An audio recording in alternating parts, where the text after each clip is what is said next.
दोस्तों, आपकी कामयाबी आपके घर में सुख शांति लाती है।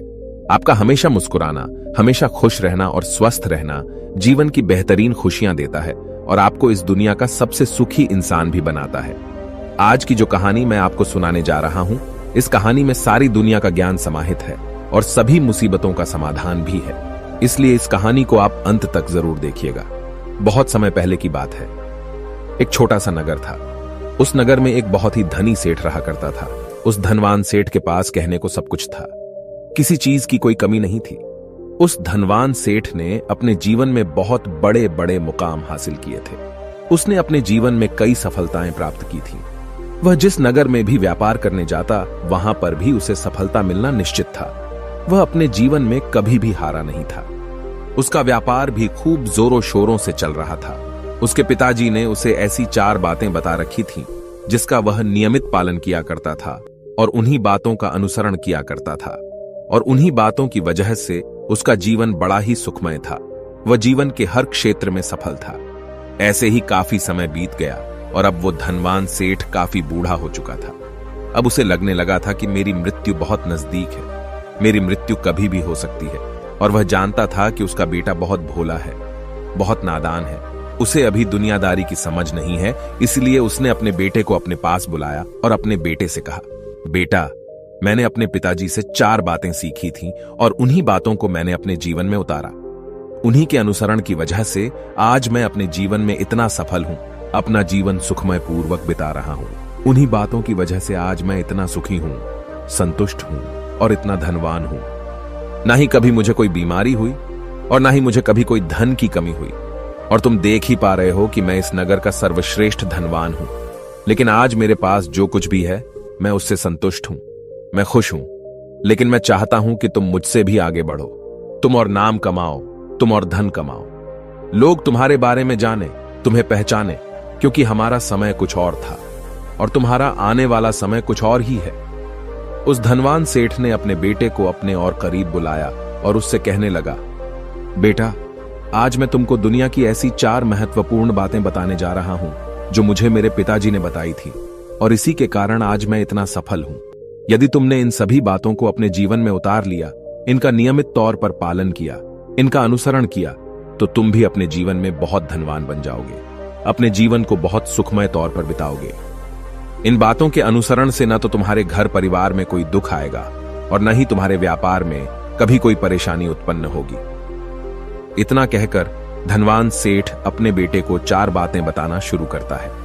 वह कहता है, बेटा, सबसे पहली बात है काम पर छांव में जाना और छांव में आना।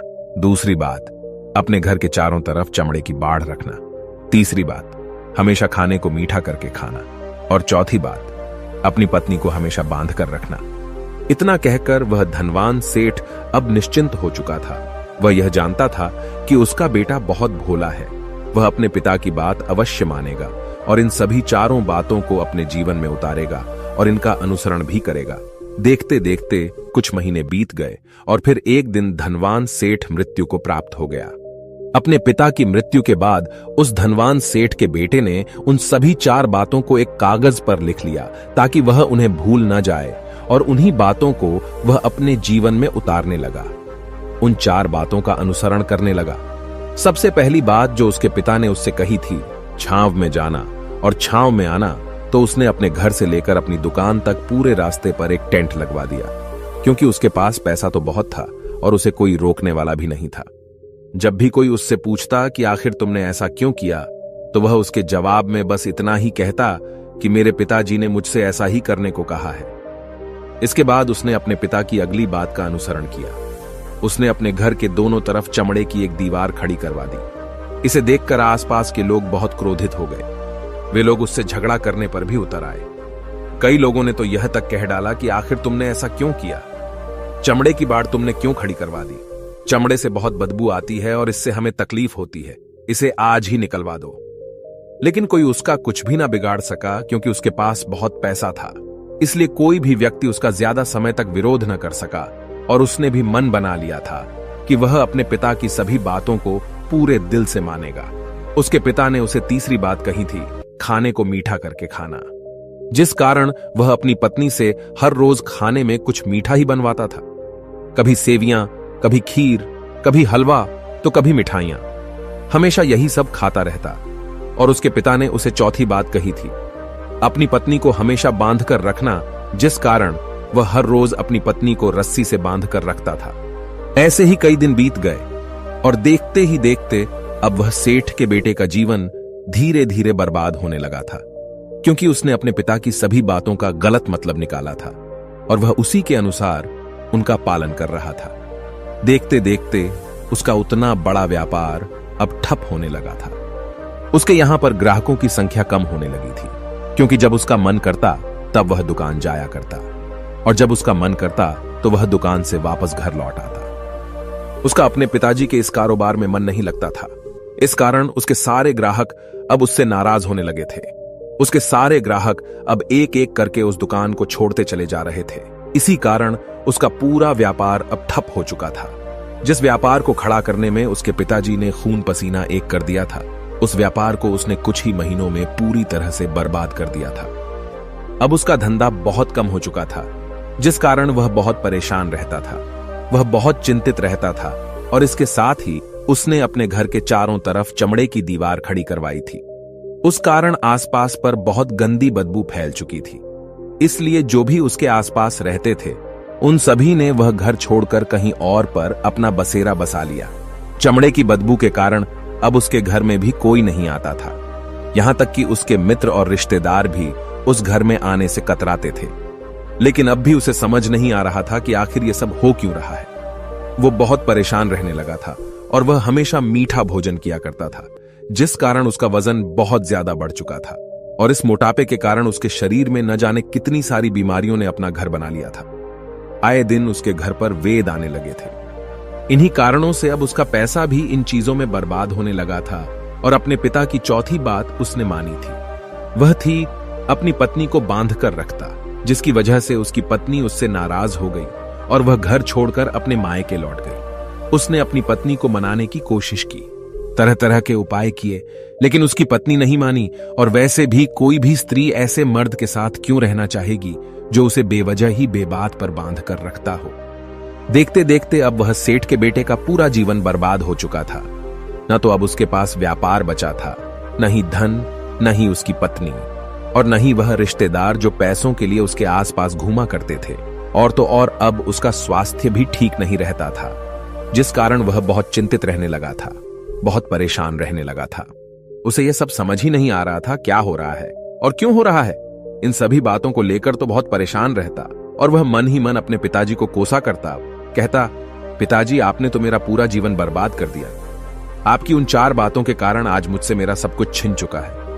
न तो मेरे पास व्यापार रहा, न ही धन दौलत, न ही वह रिश्तेदार, न ही मेरी पत्नी, और यहां तक कि मेरे स्वास्थ्य ने भी मेरा साथ छोड़ दिया है। आप ही के कारण आज मेरा पूरा जीवन बर्बाद हो चुका है। यदि मैंने आपकी वह 4 बातें न मानी होती, यदि मैंने उन्हें अपने जीवन में न उतारा होता, तो आज मैं एक सुखमय जीवन जी रहा होता। आपकी इन 4 बातों पर चलकर मुझे क्या मिला? मैंने एक आज्ञाकारी बेटे की तरह आपकी सारी बातें भली भांति मानी, उन पर यकीन किया, उनका अनुसरण किया। लेकिन मैं ही मूर्ख था जो मैंने आपकी उन बातों पर आंख बंद करके यकीन कर लिया। इतना कहकर वह फूट फूट कर रोने लगा।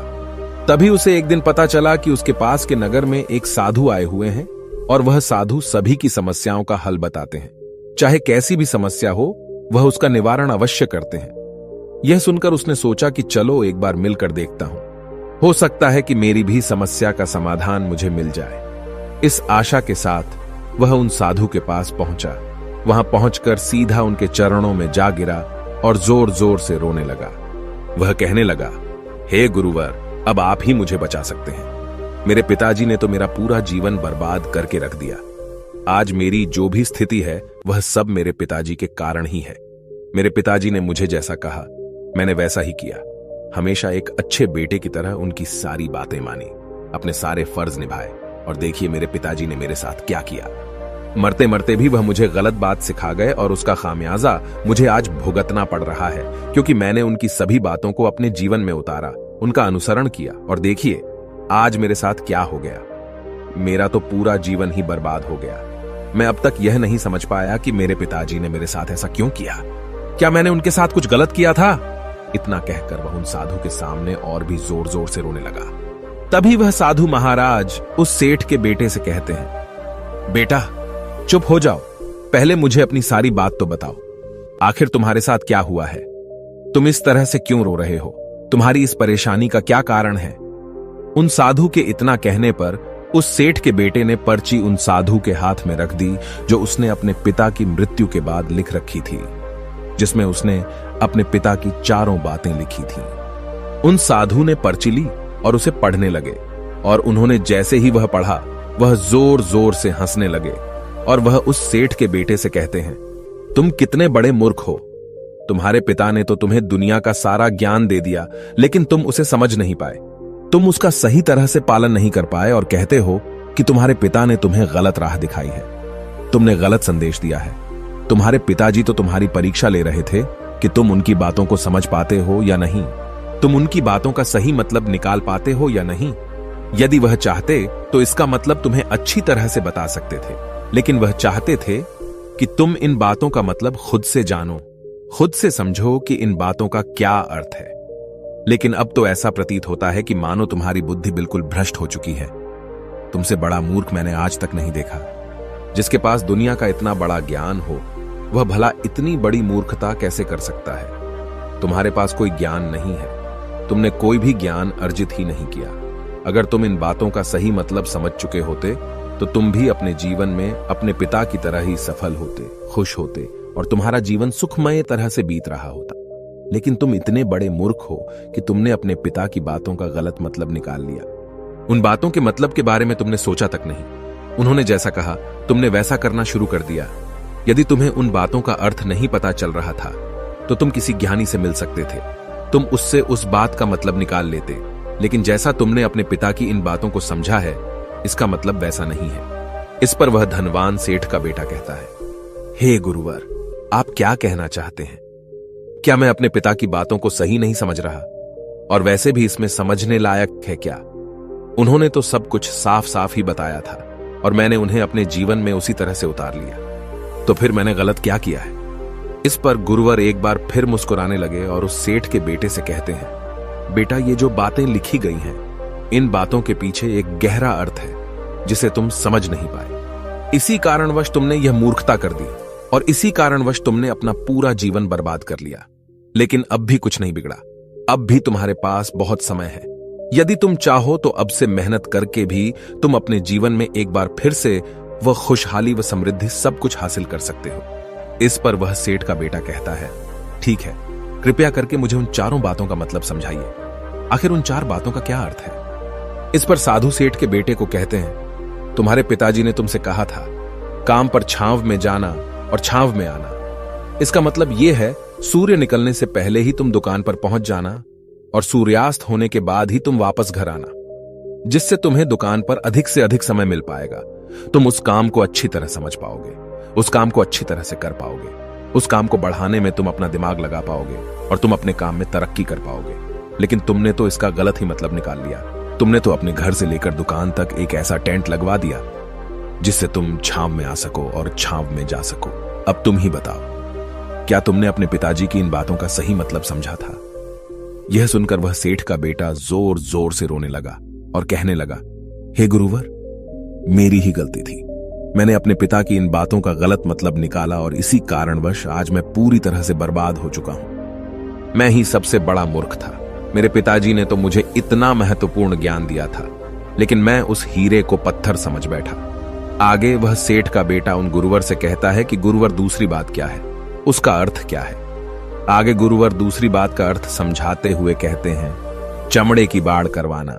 इसका अर्थ यह है कि तुम अपने घर में कुत्ता या बिल्ली पालना। जब तुम अपने घर में कुत्ता बिल्ली पाल लोगे तो यह तुम्हारे घर की चारों ओर से रक्षा करेगा, जिससे तुम्हारी धन दौलत पूरी तरह से सुरक्षित रहेगी और तुम बेफिक्र होकर दुकान पर मन लगा सकोगे, बेफिक्र होकर दुकान के कामों को समझ सकोगे और तरक्की कर पाओगे। और तो और तुम्हारे मन में कभी यह भी डर नहीं होगा कि कहीं कोई चोर आकर मेरी संपत्ति न चुरा ले। चमड़े की बाड़ करवाने का असली मतलब यह है, लेकिन तुमने तो चमड़े की बाड़ करवाने का मतलब कुछ और ही निकाल दिया। तुमने तो अपने घर की 2 दीवारों को ही चमड़े से पूरी तरह से भरवा दिया, जिस कारण आसपास गंदी बदबू फैल गई। तुम्हारे आसपास के पड़ोसी भी अपना घर छोड़कर कहीं और चले गए। यहां तक कि तुम्हारे मित्र, तुम्हारे सगे संबंधी भी उस बदबू के कारण तुम्हारे घर पर आने से कतराने लगे। और अब हालत यह हो चुकी है कि ना तो तुम्हारे घर पर कोई आता है और न ही कोई जाता है। और इसी कारणवश लोग तुम्हें नापसंद करने लगे। और तुम्हारी बर्बादी का यह भी कारण है। आगे सेठ का बेटा कहता है, हे गुरुवर, यह सब तो ठीक है, लेकिन यह खाने को मीठा करके खाना, इसका क्या? मैंने इसका भी अर्थ गलत निकाला है क्या? मैंने तो अपने पिता की बातों के कहे अनुसार ही हर रोज मीठा खाया, और आज देखिए मेरा शरीर कितना वजनदार हो चुका है, जिस कारण मुझे अनेक प्रकार की बीमारियों ने घेर रखा है। क्या मैं इस बात को भी गलत समझ रहा था? इस पर वह साधु उस सेठ के बेटे से कहते हैं, हाँ, तुमने इस बात का भी गलत मतलब ही निकाला है।